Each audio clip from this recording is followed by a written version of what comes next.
¿desde cuándo podemos hablar del fascismo? El fascismo como tal es un movimiento cuyas características nos conducen a la inmediata posguerra de la Primera Guerra Mundial. Realmente lo que se plantea o lo que planteas con tu pregunta nos llevaría a contestarlo toda la hora, porque hay un problema de fondo en la historiografía que es la existencia o no del fascismo genérico, ¿no? Eso que llamamos el fascismo genérico. Algunos, algo en lo que yo sí creo, ¿no? Pero hay, digamos, autores y escritores y historiadores que niegan la existencia del fascismo genérico y algunos de ellos son de gran importancia, como Renzo de Felice, por ejemplo, ¿no? Que es el gran historiador, quizá, del fascismo italiano, al menos desde una óptica que podemos llamar conservadora. Así que contestar cuándo empezó el fascismo es contestar qué es el fascismo en gran medida, y eso es muy complicado, pero podemos decir a grandes rasgos, y sin que ello suponga que no hay antecedentes, sino todo lo contrario, que el fascismo es un movimiento esencialmente de posguerra, después de la Primera Guerra Mundial. Nace del fango, de las trincheras, de las alambradas, del alambre de espino, de las bombas, de la metralla de la Primera Guerra Mundial. Y, lógicamente, pues a partir de ahí es cuando podemos hablar de fascismo como fenómeno, ¿no? ¿Y por qué en Italia? ¿Y bueno, por esas características tan particulares de ese mundo italiano? Por muchas razones. La primera es por la célebre historia de la victoria mancata, ¿no? La victoria mutilada de un país que entra en guerra de una manera un tanto forzada y por presión de determinados sectores políticos y sociales, y después de entrar en guerra, los aliados que les han prometido a los italianos los frutos de esa entrada en guerra y de esa victoria sobre Austria, pues se lo niegan, ¿no? Claro, además de la negación de esos frutos de la victoria, por un lado, y por otro lado, de los fenómenos característicos de la Primera Guerra Mundial, sobre todo el de la movilización para la guerra y movilización para la producción, se da el caldo de cultivo para que se produzca algo parecido. Se produce, sobre todo, no olvidemos, en la mitad norte de Italia. El sur italiano será mucho menos receptivo, pese a que los antecedentes, es curioso, del fascismo, los fasci siciliani, ¿no? los fascios, las ligas sicilianas, que no solamente tienen de prefascistas el nombre, sino un sincretismo, podemos llamar, nacional y revolucionario, nacionalista y revolucionario, son del sur de Italia. Pero el fascismo, como lo conocemos, procede del centro-norte de Italia. Los lugares donde eran más fuertes los fascistas eran la Emilia, la Toscana, la Lombardía, y no era casualidad, es por tanto un producto en ese sentido más europeo. Y es una conjunción de factores, indudablemente. El sentimiento de agravio por haber participado en la Primera Guerra Mundial y no haber recogido los frutos de esa participación de la Primera Guerra Mundial, con todo lo que tiene de frustración, hace que una parte de las tropas más destacadas de los italianos, los arditi, los osados, como podemos traducir el término, pues se sintieran, ya digo, absolutamente frustrados por el esfuerzo que había supuesto la guerra, porque la vieja política, la política parlamentaria, la política liberal, tal y como lo veían ellos, había traicionado el cuerpo de la nación que ellos representaban en el campo de batalla, y en consecuencia, bueno, pues de esa, digamos, mezcla de lo militar con lo nacionalista, con lo revolucionario, porque muchos de ellos también procedían, los primeros grupos fascistas proceden de la izquierda en buena medida, son izquierdistas heterodoxos, podríamos decir, el propio Mussolini, por ejemplo, ¿no? Bueno, pues de toda esa amalgama, en donde más que un vínculo afirmativo, lo que hay es un vínculo por oposición al resto, ¿no? Es decir, ellos no saben lo que quieren, hasta el punto de que Mussolini dice que el fascismo es solo la doctrina de la acción, la doctrina del hecho, pero sí saben a lo que se oponen, y es esa oposición lo que une todos esos grupos, que culminarán o cristalizarán en el más bien modesto acto de San Sepolcro del 23 de marzo de 1919, y que da lugar al nacimiento del fascismo. Es el contexto, básicamente, más que alguna especificidad italiana, yo diría que es un contexto bastante determinado lo que hace surgir al fascismo.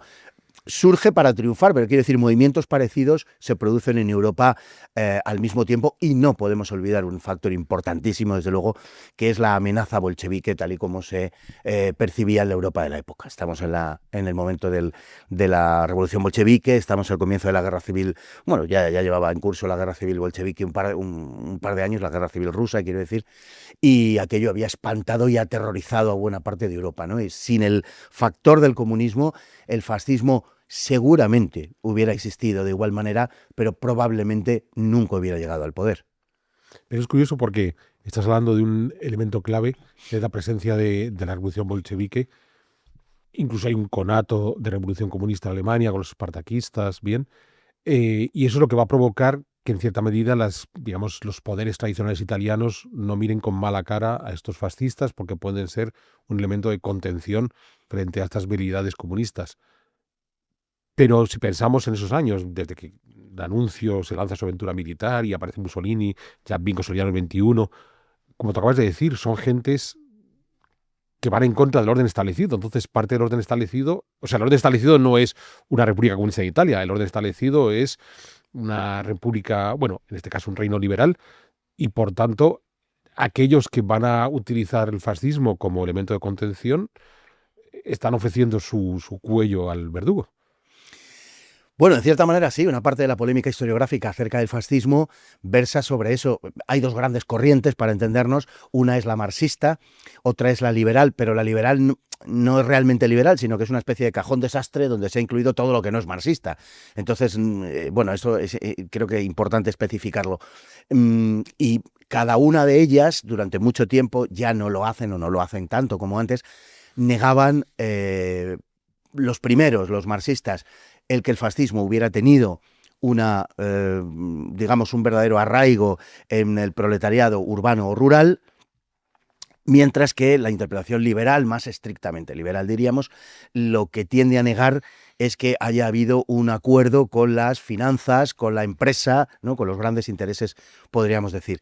En realidad las dos cosas sucedieron a la vez porque el fascismo no era solo lo que podríamos denominar una Mittelstand Ideology, ¿no? Una ideología de clase media, sino que era más bien transversal, ¿no? Lo que pasa es que las elaboraciones teóricas efectuadas en los años 50 y 60 quizá no tenían todavía la textura suficiente, podemos decir, como para denominarlo de otra manera.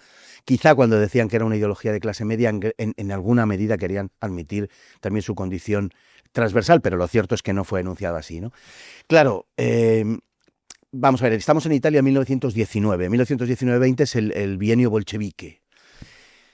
El bienio bolchevique produjo un enorme desorden en Italia, unas violencias sin cuento, ocupaciones de fábricas, de tierras, etc.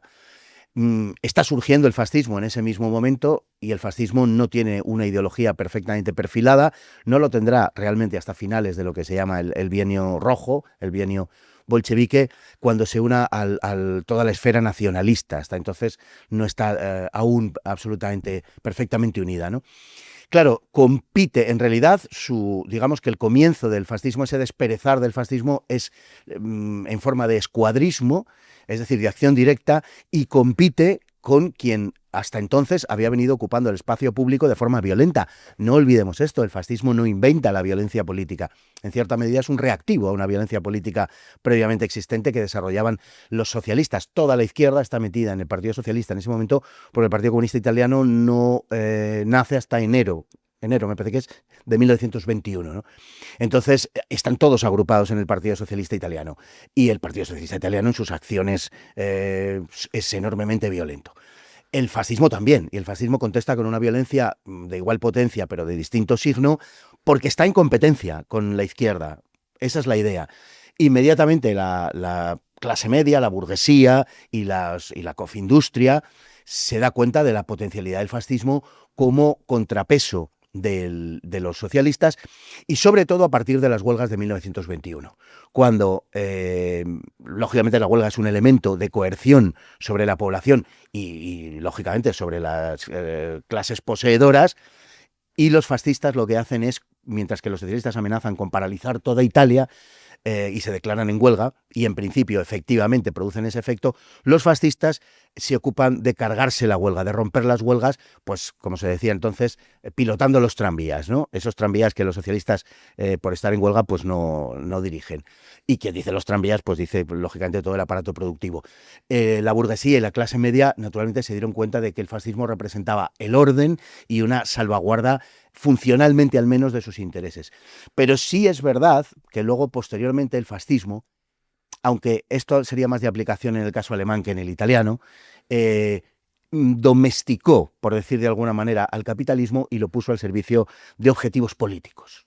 Entonces sí que es cierto, hasta un determinado punto, que el fascismo, que tenía una originaria raigambre anticapitalista, bueno, acabó, digamos,